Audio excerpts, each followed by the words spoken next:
Here's why the Tesla Cybertruck might never make it to Europe. Lars Moravy, Tesla's vice president of vehicle engineering, confirmed for TopGear Netherlands that the Cybertruck will likely never make it to Europe. First of all, the market for pickups in America is huge, and that is different with you, Moravy told TopGear. And 2. European regulations require a rounding of 3.2 mm on protruding parts. Unfortunately, it is impossible to make a rounding of 3.2 mm on a 1.4 mm sheet of stainless steel, he added. The first production spec Tesla Cybertruck units were finally delivered last week after 4 years of delays. Rumors, and all sorts of weird remarks from CEO Elon Musk on what seems to be his preferred way of communicating with the world, the social media platform X. But while American customers who placed an order for the angular all-electric pickup can expect to get their hands on the EV sometime next year, European reservation holders shouldn't get their hopes up. The reason for this is the spec sheet itself, which while impressive might make Tesla's first ever pickup a sort of forbidden fruit on the old continent. With up to 845 horsepower on tap and a 0 to 60 miles per hour sprint in just 2.6 seconds, the Cybertruck is a quick truck, but it's also a heavy one. Tipping the scales at 6,843 pounds for the top-of-the-line Cyberbeast model with 3 electric motors and a battery that has about 123 kilowatt-hours. According to CarWow, the Cybertruck is simply too heavy to be driven with a regular car license in Europe. In this part of the world, people with a so-called Category B license for regular passenger cars can drive a vehicle that has a maximum gross weight rating of 3.5 tons, which is 7,716 pounds. While the Cybertruck's weight is under the limit, the 6,843 pounds number doesn't take the 2,500 pounds payload into account. Add that up and you get 9,343 pounds or 4,237 kilograms. And that's without taking into account the weight of the passengers. According to the official VIN decoder that was submitted to regulators earlier this year, the Cybertruck has 2 possible gross vehicle weight ratings GVWR. Class G greater than 3,629 kilograms to 4,082 kilograms. Class H greater than 4,082 kilograms to 4,536 kilograms.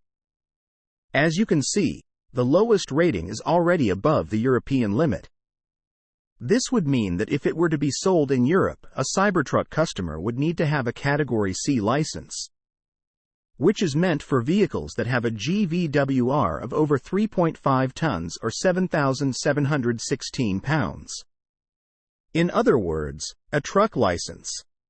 Speaking as a European myself, I know it costs more to get such a license compared to a regular B-type license, and fewer people go to the trouble of getting one. Why would they, if they don't plan on driving a truck?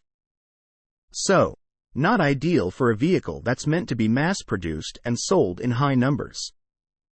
Another factor that might make the Cybertruck an American-only affair is the limited appeal big pickups have had over the years in Europe.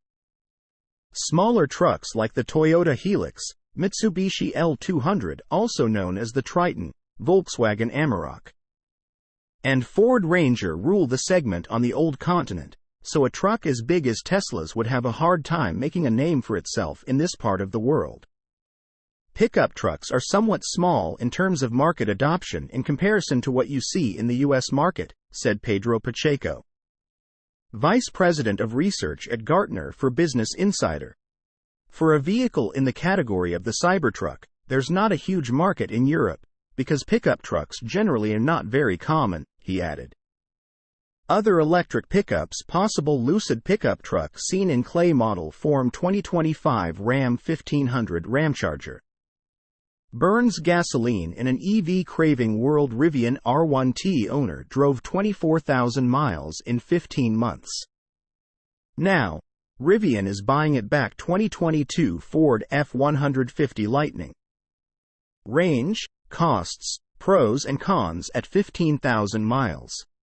And lastly, there's the issue of the charging port.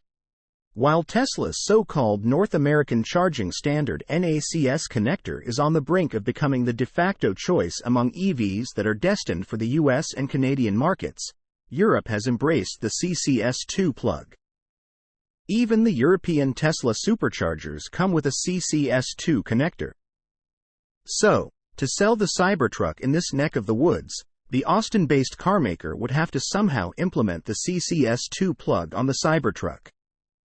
That means hardware and software tweaks that Tesla might consider too big of a bother in the grand scheme of things. Hard numbers are hard to come by because pickups are usually bundled with other light commercial vehicles like vans, but in 2020, just 116,280 pickups were sold in Europe, according to this automotive news piece from 2 years ago. That's a far cry from the roughly 3 million pickups that were sold in the United States in 2020, making it an even less appealing market for Tesla, which wants to sell as many as 250,000 Cybertrucks per year by 2025. Source: reposted and summarized from Julian Nystrom at Inside EVS.